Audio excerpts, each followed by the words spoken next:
All right. Good morning and welcome to the Weekly Jargon. I am Jose Rodriguez. And Rohi Zachariah. And today, Rohi, we're going to talk about, are you financially prepared for a zombie apocalypse? Yeah. I have a hard time saying apocalypse. Apocalypse. Yeah.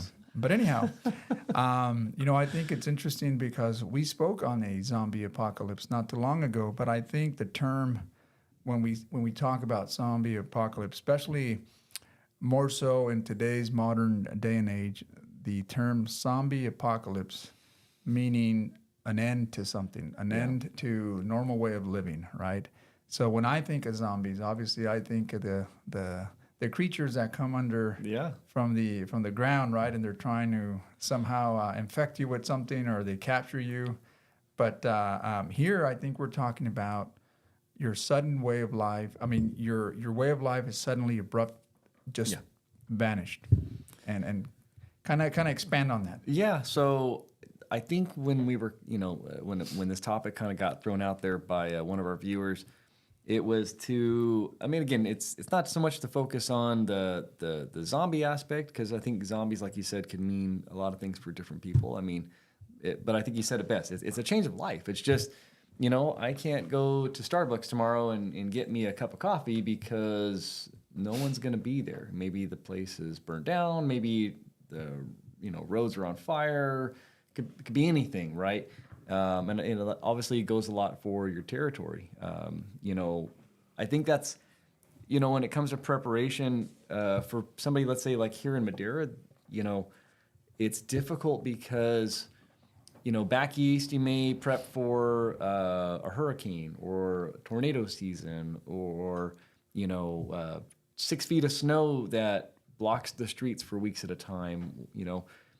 Where in sunny California, we don't really get anything. We don't barely get any flooding. We don't get hurricanes, no tornadoes, no, in town we don't see any fires that are gonna, burn half the town down.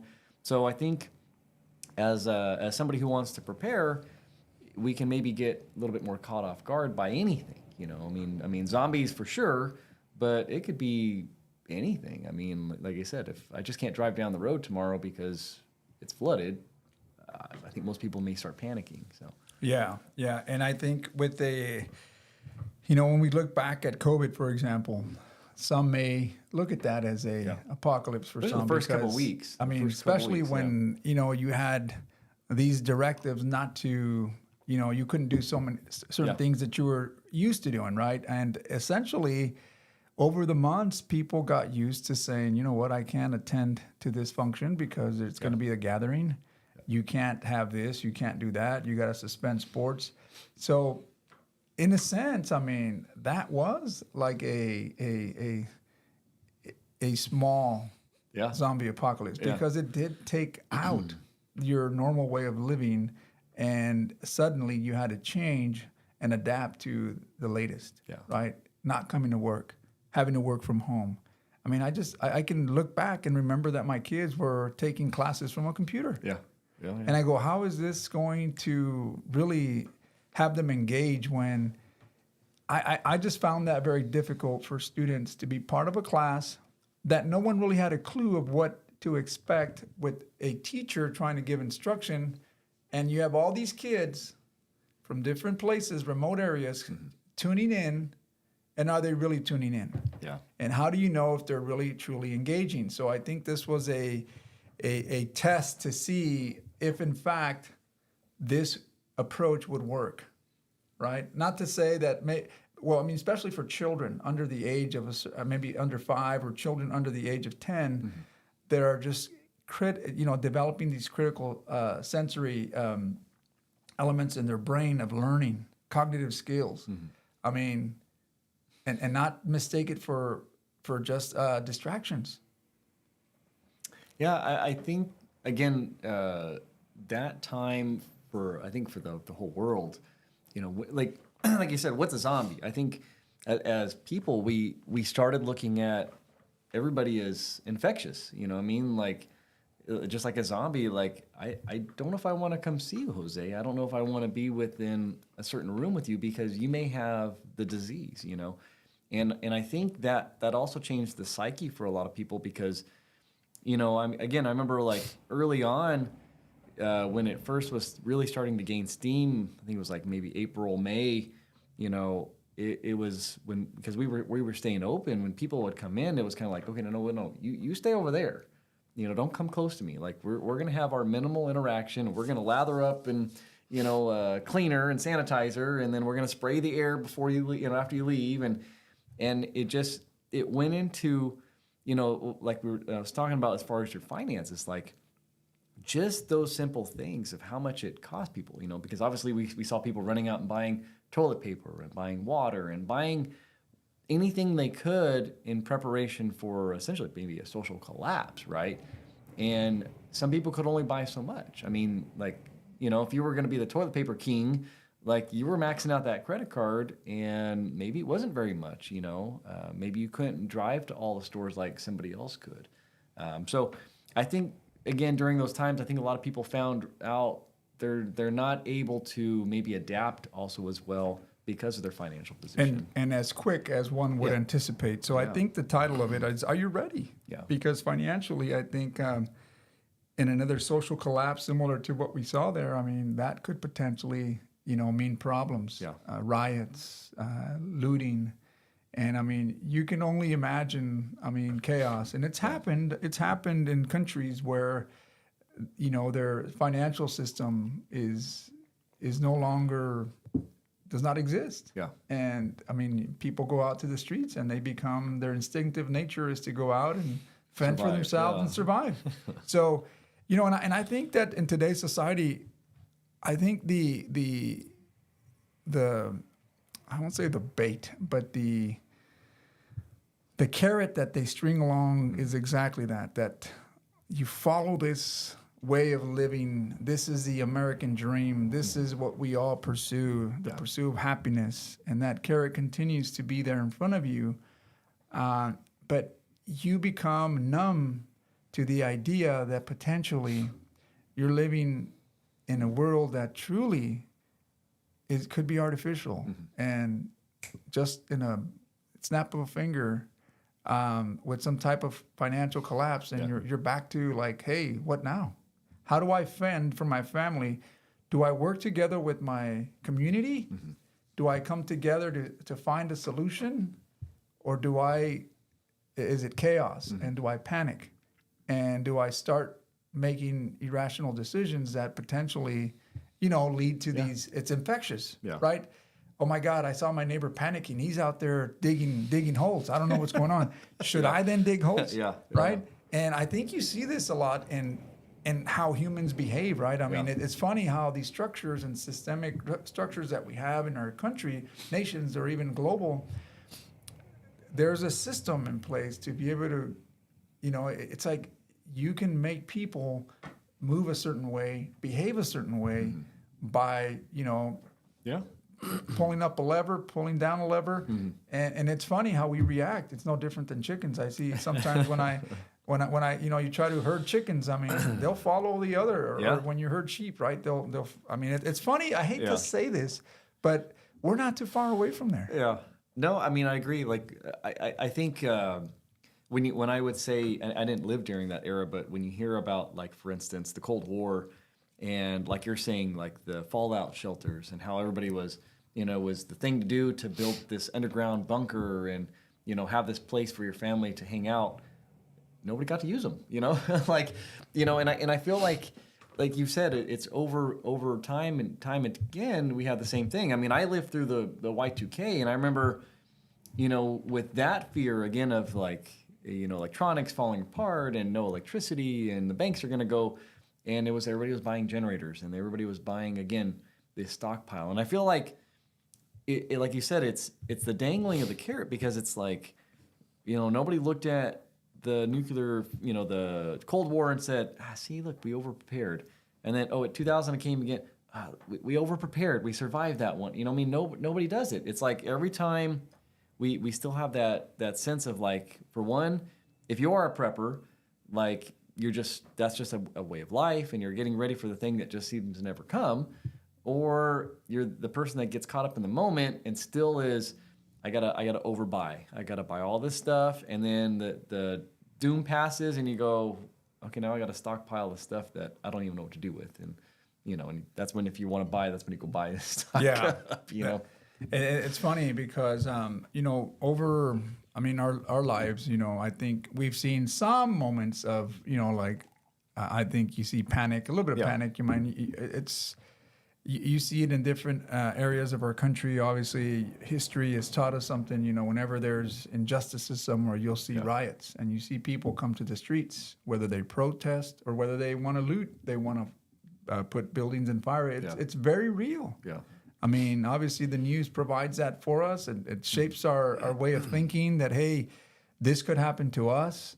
We're not too far away from it, but it can, and I think it's a good topic of conversation because you could never be too prepared. Yeah. And in cases like this, I don't think we're advocating for going out there and expending those valuable dollars that you have to survive for the next 6-7 months, and stock up on all this that may never happen, because in many cases that's what happens. To your point, you'll have folks that overstock. And then you have those preppers that's a way of living. They just continue to stock things here, things there, and they feel very confident and prepared that if something was to happen tomorrow, they're ready. Yeah. Right? And then it's a different story. I mean, someone like me, I may get it in my head that I go to Costco, load up on all these canned foods, or load up on all these non-perishable items that will last me for some time. But I mean, I would lie to you if I didn't think about that during COVID-19, right? I mean, everybody was talking about stock up on rice, stock up on things that are non-perishable. But you get caught up on the moment. I mean, are you prepared? And I know, so I was given a good book a few years back, and the author, I really liked it, and I always try to when people have these conversations, I try to point reference to it, because what this book attempts to do, what the author tries to do, is basically give you a very easy for one to follow guide, in the sense of, the first question is, are you staying or are you leaving? And what they attempt to do is, again, it has this giant matrix that you build out, but it's to start with the simple things. So let's imagine, Jose, they're the kind of person that says, you know what, I'm going to bug out. We're going to load up a Winnebago or the truck or, whatever it is, and we're going to go take off. Okay, well, now you got to buy that piece of equipment, whether it's a mobile home, a truck, whatever, right? So that's part of your purchase. That's start number one. And then he starts getting you to realize, based on that purchase, this is how much stuff you can now take with you. And, and how far are you going to go? Because now you got to have enough gas to get there. And how are you going to defend yourself along the way, getting to that location? And, and so what it does is it just shows you that every decision that you make, you start branching out financially of how much it's going to start costing you. And obviously the idea is, before you start making that first purchase, is you work out mathematically to kind of say, can I even afford to get from A to Z of where I want to be? And if not, then you have to rework the plan. And I know for me, one of the ones that was kind of the hardest hit was, he started talking about a generator, because I think, like I told you before, every time one of these things, these events happen or potentially can happen, the first thing people go out and do is buy a generator. So he talks about, okay, the purchase of the generator, it's one time, may cost you maybe $700, $800 for, new one that's decent size. And then he starts talking about, well, how much gas do you need? And looking at, the statistics here, that gas can only last 3 to 6 months. So let's say you're going to have 50 gallons of gas. Well, that's, again, in California now, that's 50 times 5 is about $250. Just in gas, right? And then every 6 months, you got to replace that. So $250 every 6 months just to keep gas of 50 gallons on hand if you may need it, And so that's decision number one. You haven't even talked about food or water or security, nothing. But $250 a month is what you're going to do just to have a generator with 50 gallons of gas, which is, again, looking at some of the numbers, it's not going to get you very many hours. I'll put it that way. So it's kind of to work it backwards and tell yourself, could I live without it? can I use that $250 every 6 months for something else? And that's kind of what his approach is. Now, and that's a good way of putting it, because the amount of expended energy to try to get from point A to point B, whether you're using some type of natural resource or something like that, gas being the topic here. Yeah. But if a system collapses as far as monetary, then how do you get gas? Who's to say these folks get gas, these folks don't get gas, because it's limited. It's a finite amount of a resource. So you're not just going to have gas for everybody. I mean, again, everybody's fending for themselves. To provide that gas, you need people to work within the utilities to be able to provide gas when in fact, who's to say someone doesn't divert that gas pipe somewhere else? Yeah. Right? So if it becomes a very a way of living, hey, they may see it as a way of saying, hey, let's cut you off.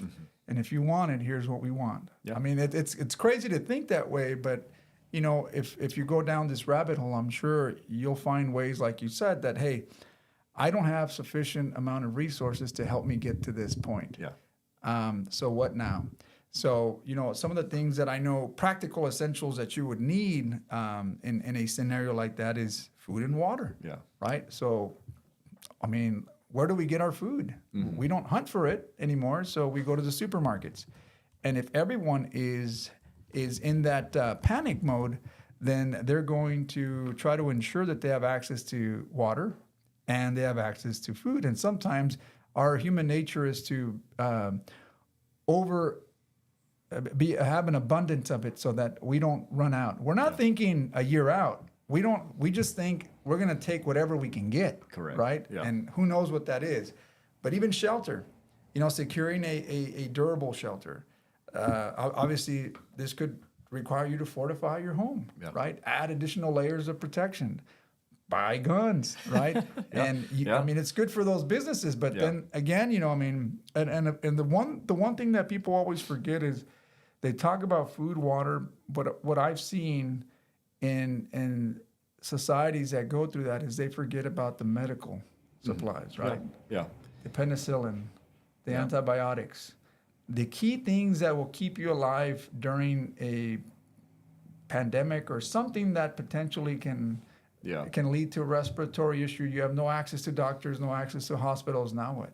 Yeah. So that's a fun one that I hate to say COVID kind of killed off, but pre-COVID, if you were a prepper, there was a lot of people that found out that like you're saying, like amoxicillin, all these penicillin, all these commonly used agents. Essentially, when you look at the pet industry, pet penicillin basically, or fish penicillin, or it comes out all these kind of different things.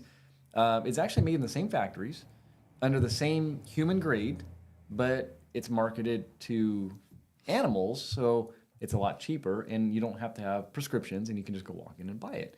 And it was widely known, and you could find it for pretty cheap. And that was one of the things that a lot of people would talk about is if tomorrow, there was some kind of collapse overnight, and you had to rush out. Don't rush, like you said, to the Costco's and to the Walmarts and the whatevers.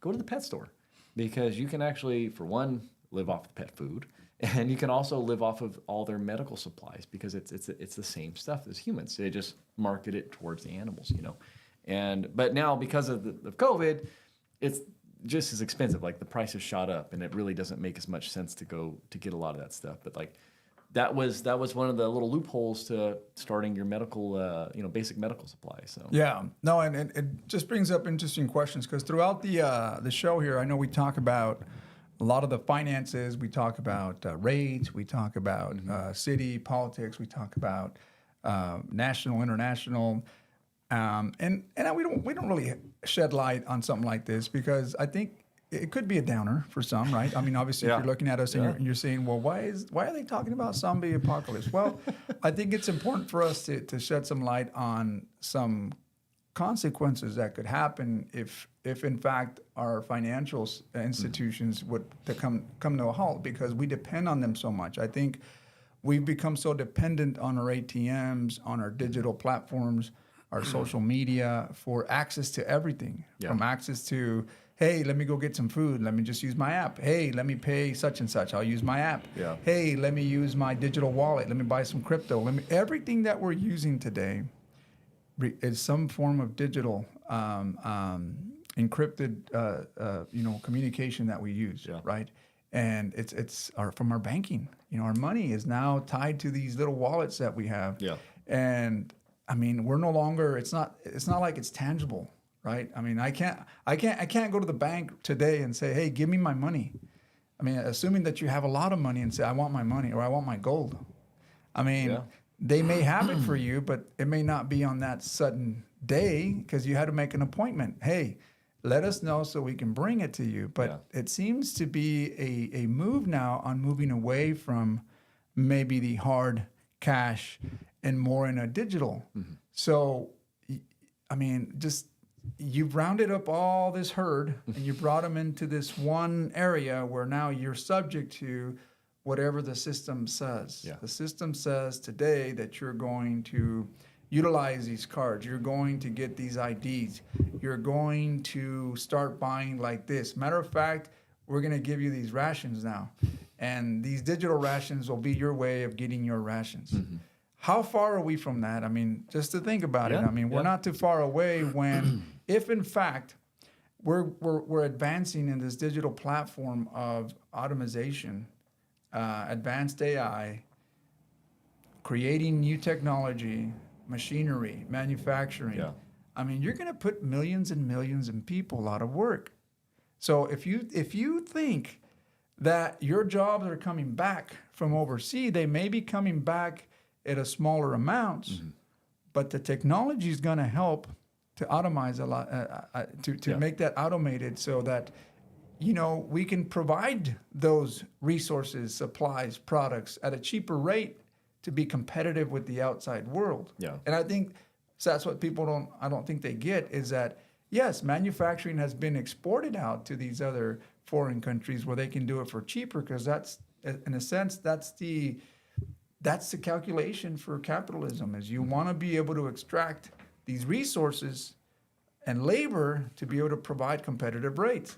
If you bring it back here, we are more of an advanced society that has standards of saying, well, we have a wage, a standard living wage, a prevailing wage, and we want to make sure that you adhere to that.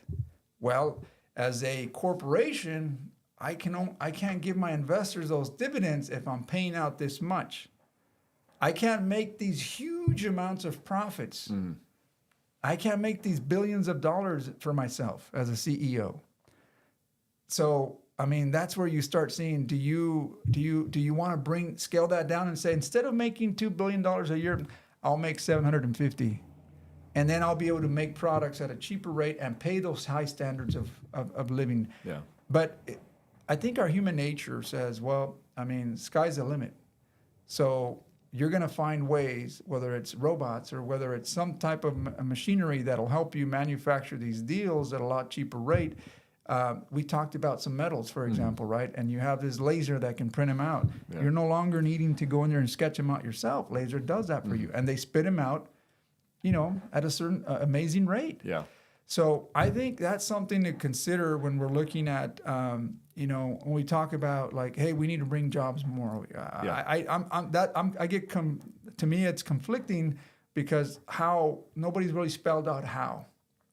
Yeah, and I think that's like if you want to talk about a realistic zombie apocalypse, I think you're hitting it. So to go back to where you started, to say how far are we, or with all this movement lately about, like you said, digital, I think that's been my argument or my concern with, California's recent push to push everything 100% electric, right? Like kill off natural gas at your house, kill off like everything gas related, it's all electricity, is because, when it comes down to it, to have one source of power, because everything we're talking about, it's all about energy, right? Like you said, to get your phone to work, it takes electricity. To go pump gas out, it takes electricity. So A city without any kind of electricity is a city that doesn't go anywhere. Even these electric cars, at some point, once it runs out of electricity, it's kind of a brick.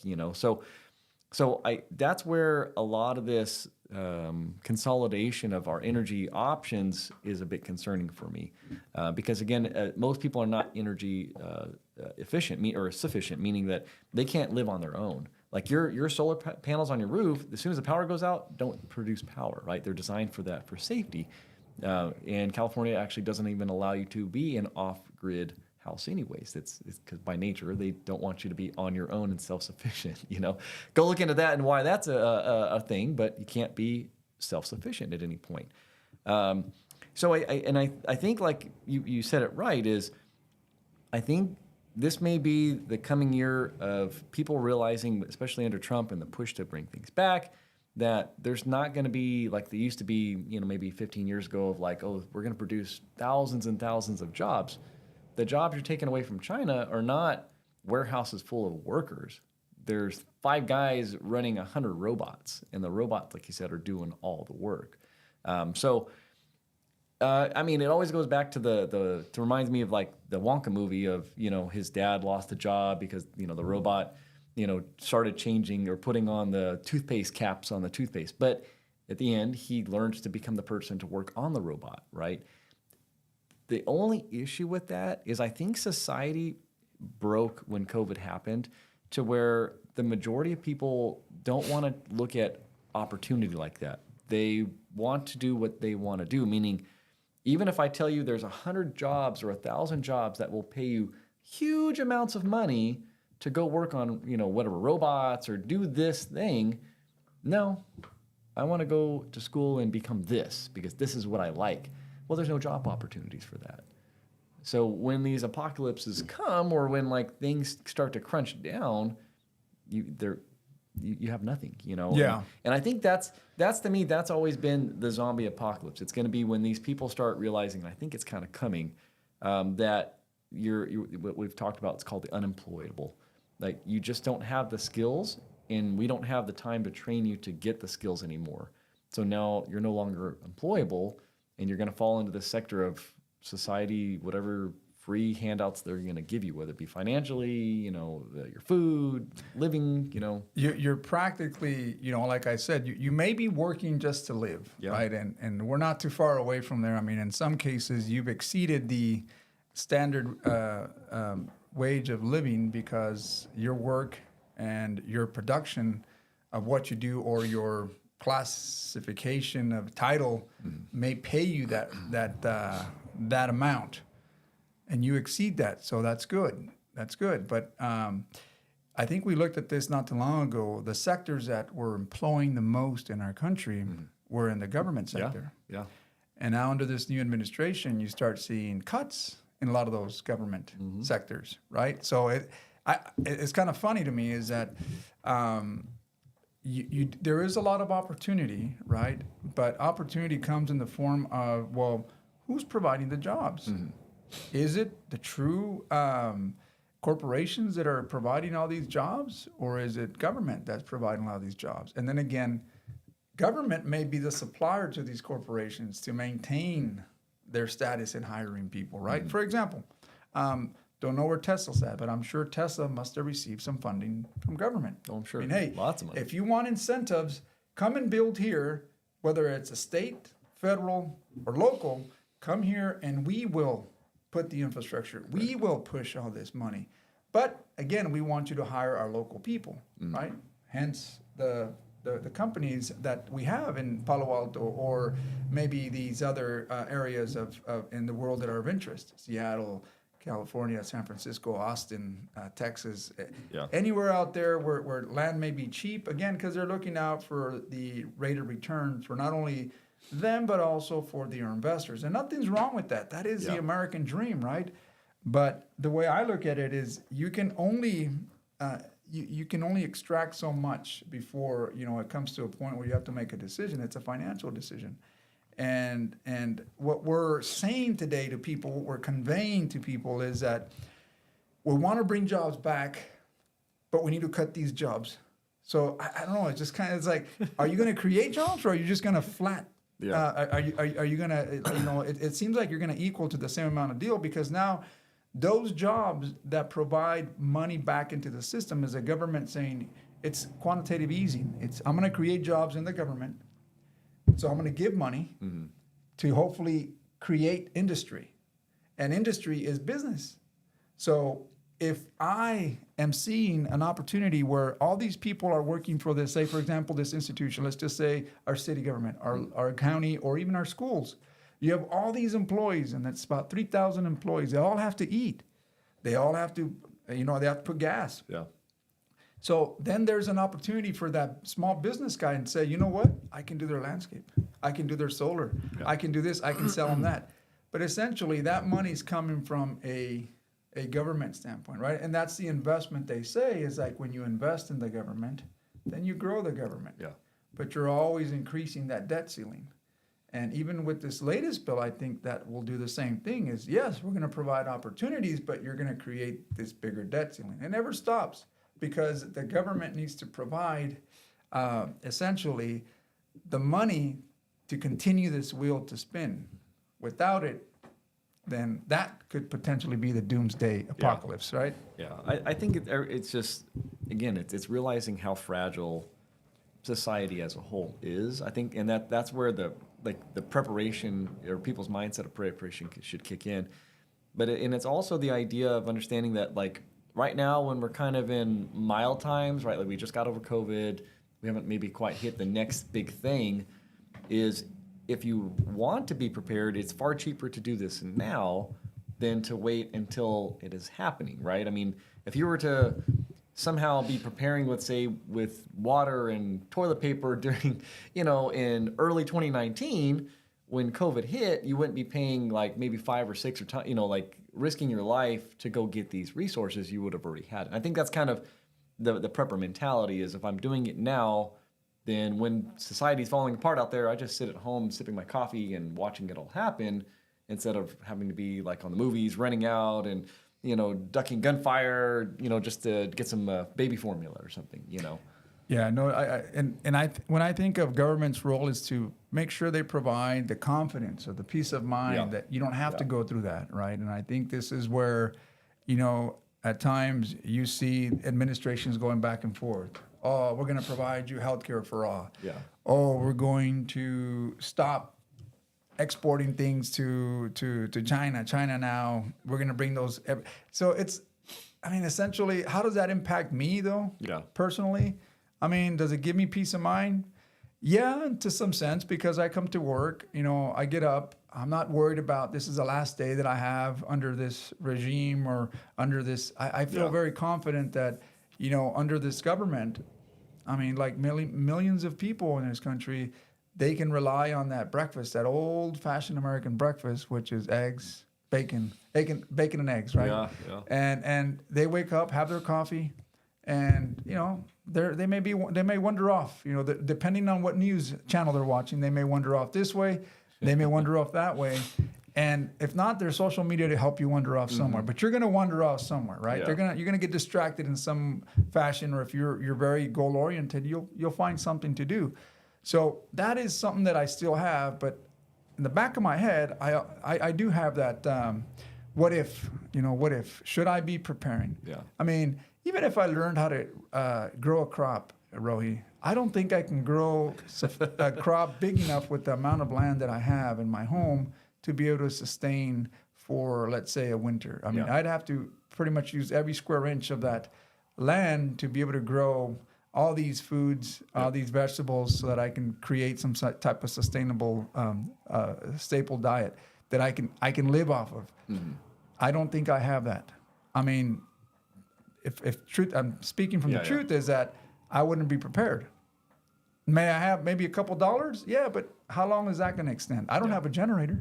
And here we are having this conversation. So should I go out and buy a generator? I don't think that's the point. Are we financially prepared, right? And what I mean financially is, it doesn't have to be the dollars or digital. Do you have the means to get the adequate food supply, water supply, energy that you're going to need to not for everyday life, because that's vanished, but just to continue to survive. And I think, again, bringing it back, I think it's understanding that like financially, I know financial always think we want to say money, but it's also you're an asset, right? So like you said, like I can't grow that crop, right? But do you have to, or can you go and collectively go work with somebody else and getting your portions to basically to grow the crop as a whole, you know? And I think when I think of what's going to probably happen, if there was a societal collapse, I think as humans we're going to form a society, right? We're going to come back because it's our way of life. We have to be able to work it out, right? And it's understanding, like when you say, well, okay, there's no more money, or it's all digital or whatever, but that's okay. That's what bartering was for, and that's how I think things just form out naturally, which is, okay, Jose, you don't have the food, but maybe you have the water, or maybe you just have the manpower, or what, you know what I mean? Like all of these systems will rebuild, and of course, a new currency would be produced, and it may go back to just, again, the trading of resources, right? You got corn, and I have pickles, and there's so much corn to pickle, you know what I mean? And there's markets now that form, and I think society, even at a micro scale, may just exist. What type of we're not calling it a government because there is no structured government But yet. it may be a micro government, like Okay, you may be okay. the new mayor of Joseville, but you know. I like it. So let's expand on that. So you talk about a lot of the things that already are shaping in place to provide that reciprocity of or bartering type of elements, right? In a societal community, right? Yeah. But that's already here, and yet it's frowned upon. You know, I call it social structure of social people in a society coming together and working for the benefit of the society. Yeah. But that term is very negative because in our way of looking at the American dream is you do it individually. Mm-hmm. That's why there's individual rights. Yeah. You're protected by those rights.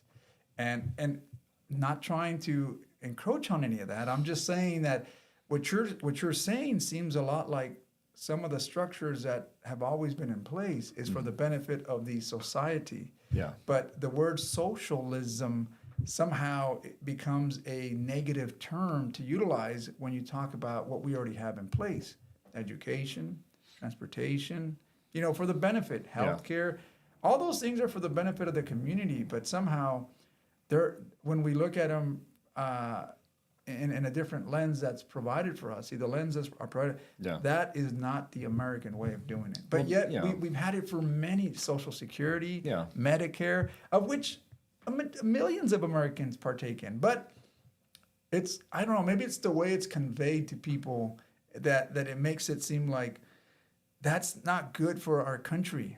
Mm-hmm. It's not. And maybe you're right. Maybe it isn't because it doesn't allow for the expansion of growth in small businesses to become corporations, to become, you know, I got liberty.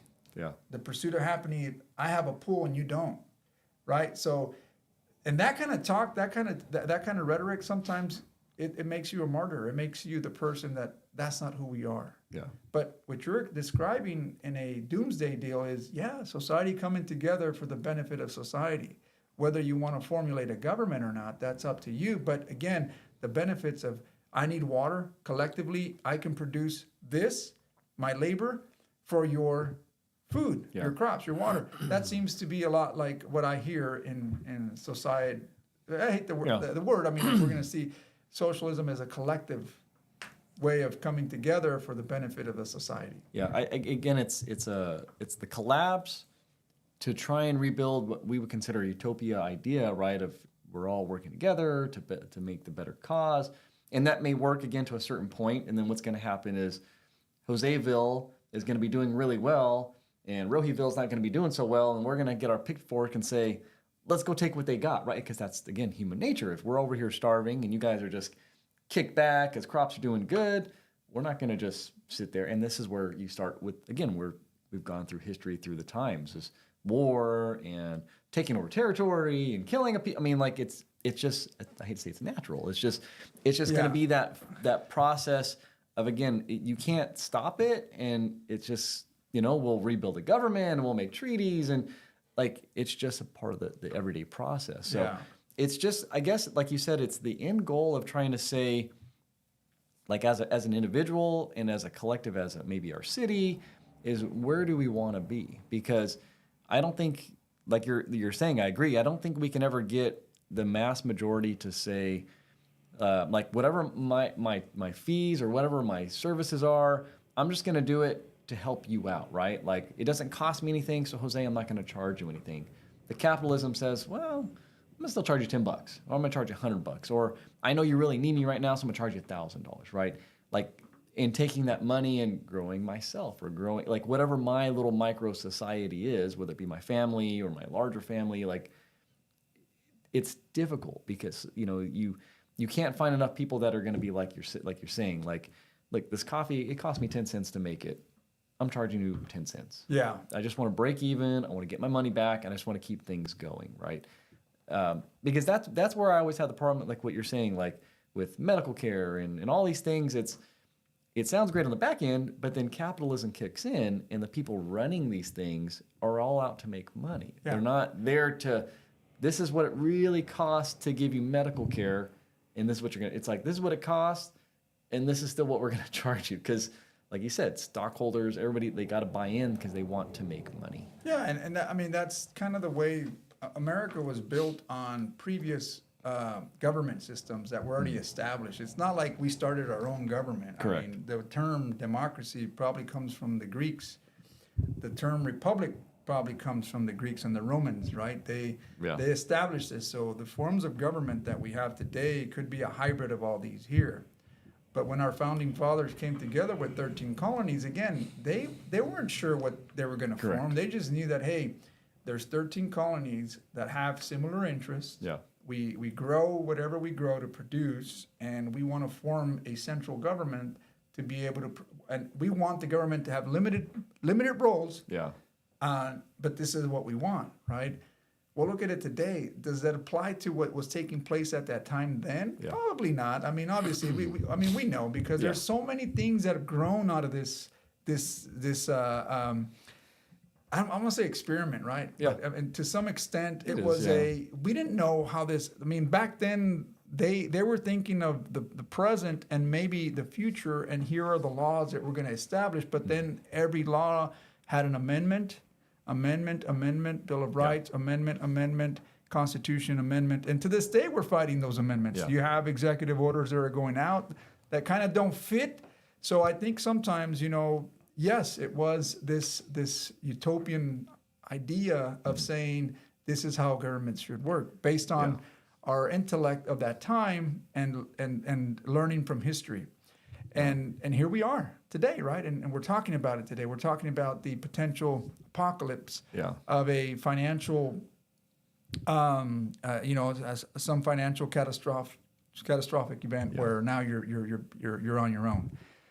I know it's a very interesting topic. Yeah. We're coming into the 43rd minute, but Rohi, what are some of the last things that you'd like to maybe let our viewers know about how to prepare it? I mean, I know we talk about guns and stuff, and we talk about resources, but what are your last thoughts? I think it's again going back to the author's book is just understanding first off what's within your finances, meaning like what can you actually afford, write it down, paper it out, make a plan. I think just a general, any kind of prepared, whether it be for an earthquake or fire, you're called to just at least have a basic plan, so you're not caught off guard and like they say, have no food in the fridge kind of idea.